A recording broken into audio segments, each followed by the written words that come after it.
Good morning, everyone. It's late at night in here in New York City, and it's raining.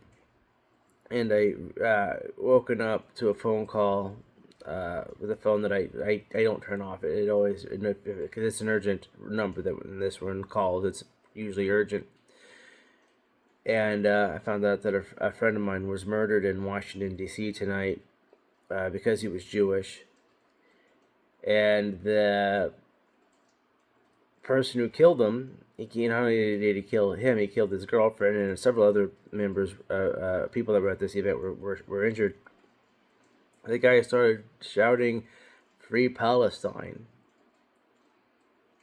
I don't know much about the assailant. I guess he's some engineer, something in Chicago. He's not, to my knowledge. I don't think he was. I didn't think he was Arab or Persian or Middle Eastern descendant.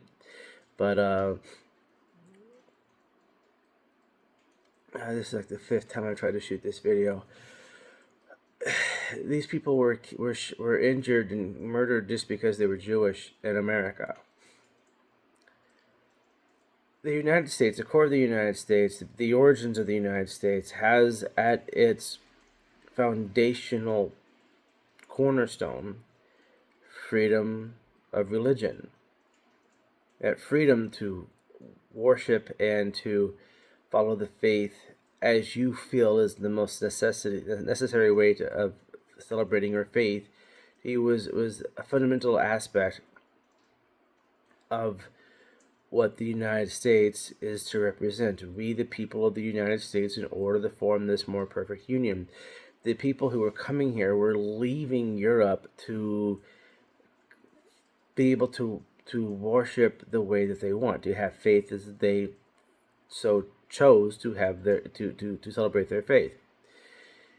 And all of our all of our rights, all of our they are they don't come from us. They are the inalienable rights, the ones that only come from God. And one person's rights do not trample the other person's right. That's the way it works. That's why there's limits to freedom of speech, because you can't say fire or bomb in a crowded room or an airport without being punished, which is free speech. No, you caused a reaction that led to several people being injured. You also can't go up to someone and say, "I want to kill you," because that's, again, fighting words, and they're not permitted. You're not allowed to go say those things without having repercussions. This has been part of our case law of common of American common law since our founding. That freedom of speech is not limited. It's not unlimited. There are restraints on it. Incitement of violence, treason. You can't go give all of our national secrets to our great adversaries, because you're putting many, many, many, many lives at danger by doing that. Now, I've always been one to say that freedom of speech. You should let them say what they want, so we know who they are. Well, knowing who they are is one thing, but when those people who are who they are start using the rhetoric to justify the ending of someone else's life because they have believed, because of the rhetoric, because of the slogans and the chants, that they're doing some great deed of social justice. It's time for the United States to reevaluate some of the aspects of what's going on college campuses. This person started chanting "Free Palestine" as he was being detained and removed. I know there's a lot of information we still don't know about this, but he was clearly there chanting "Free Palestine." This isn't some protest anymore. There's one thing about blocking someone's way preventing them from going to a room or going to a library, which I don't agree with. That's you're violating freedom of movement and freedom of travel, but you're not ending someone's existence that way. Camping out in a lawn with flags, taking over an inanimate building, holding people hostage, that's a whole nother thing. As soon as you start restraining people's movements, that's no longer freedom of speech. That's causing harm. There are people who are injured because they're not able to get to where they need to go. Someone needs to get to the hospital. You can't prevent them from traveling to the hospital. It's people we've seen Jews being killed trying to get to the hospital. Um,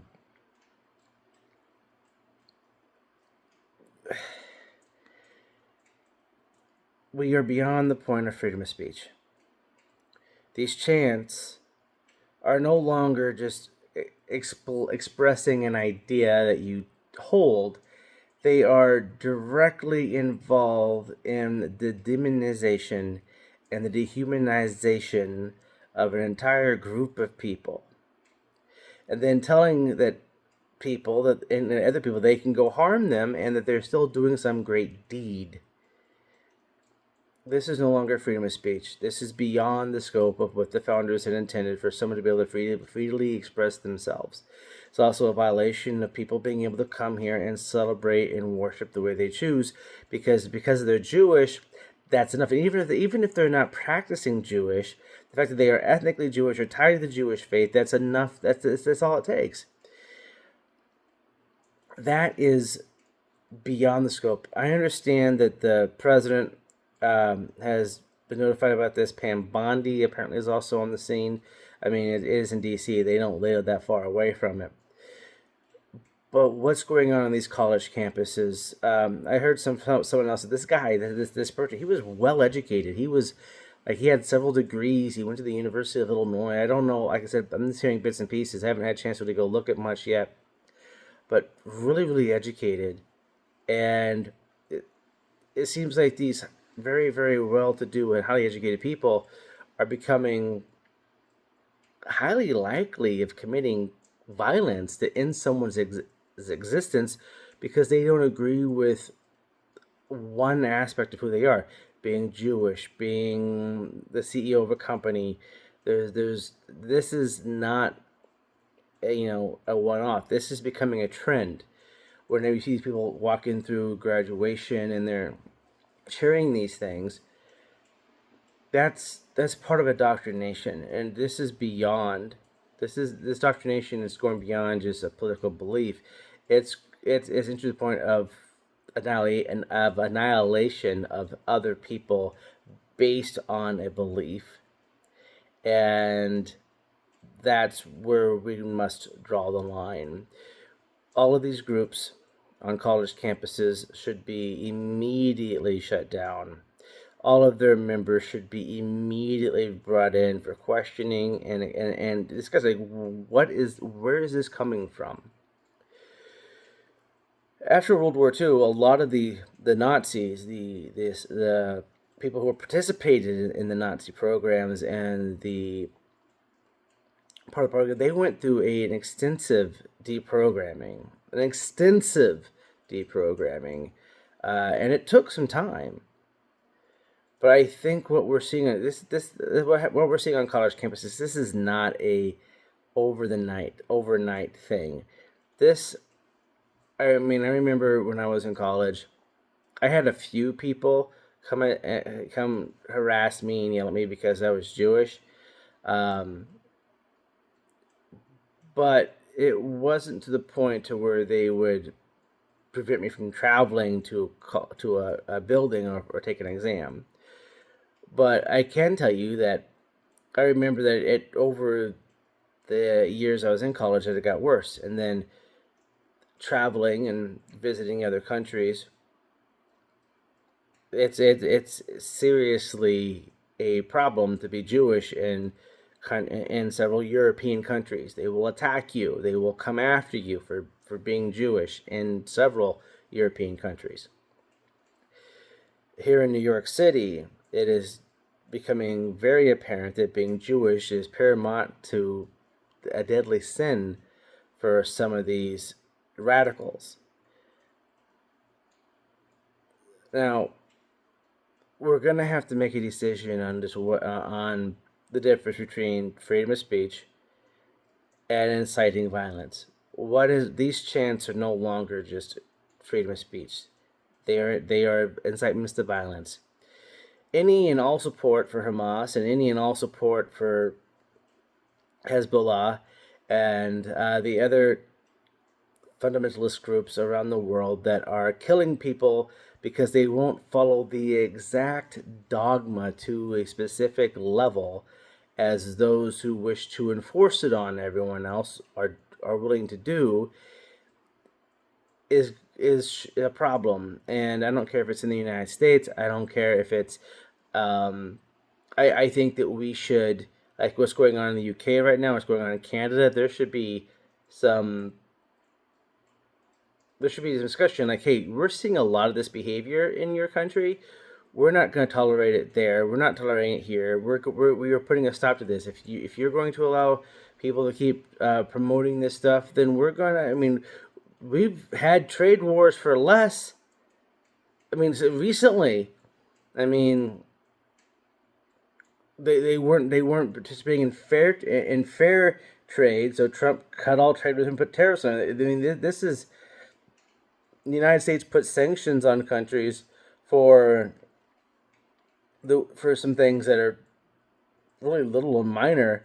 But at this point, we should make these other countries understand that they want to do business with the United States. They're gonna have to abide by a couple of different things. One, you shouldn't arrest people for Christians and Jews for praying, but then allow another group of people to block traffic to pray. You shouldn't be forcing one group of population to obey the religious rules of another population, especially a religion that they don't follow. Jews don't make people eat kosher food. Jews don't make people take Friday night and Saturdays off to observe the Sabbath. When have you ever seen a Jew force anyone to live by the rules of Judaism when the other person's not a Jew? However, there's another religion that forces everyone or wants to force everyone to abide by those religious rules or be unalived. It's not all of them. It's never all of them. But we're getting to the point now to where they are promoting and pushing an ideology that just completely takes one group of people and says that they're no longer fit to live on this planet. And that's got to end. That's got to end, and it's got to end now. It's got to be quick and swift. Universities shut these things down, or they're just dechartered. Like there's no more classes. It's over. The buildings are used for homeless shelters, as far as I'm concerned. Either shut it down, or your school no longer exists. Like very simple. And I don't I don't really want to criminalize the flag that they use. That's not necessary. But I think if it says something on it that's specific to like death to anything, that shouldn't be allowed. That's where I draw the limit. I'm not about to outlaw their ability to show expressions for something, but shouting and making these chants that were chanted after the murder of two innocent people,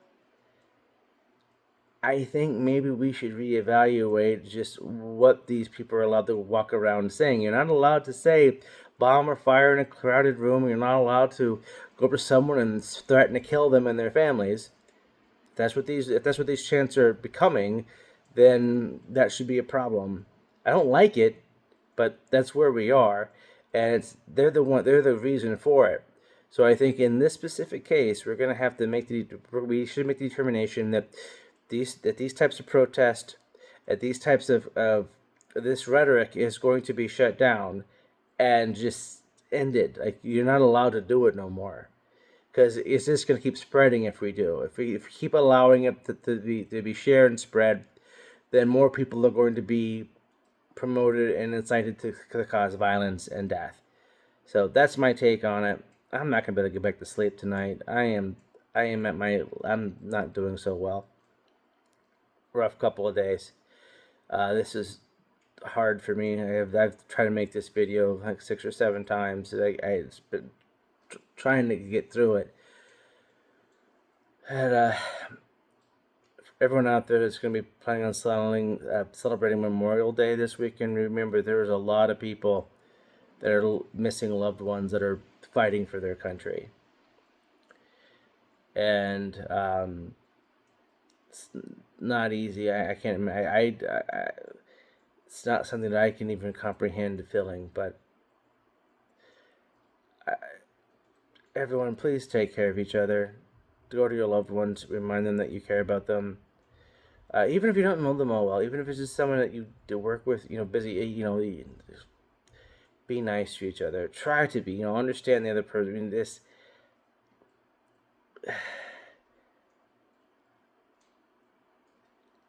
I can't comprehend it, honestly. Anyway, have a good night, everyone, or good morning. This is Nathaniel Gavronsky from New York City, wishing everyone a peaceful day.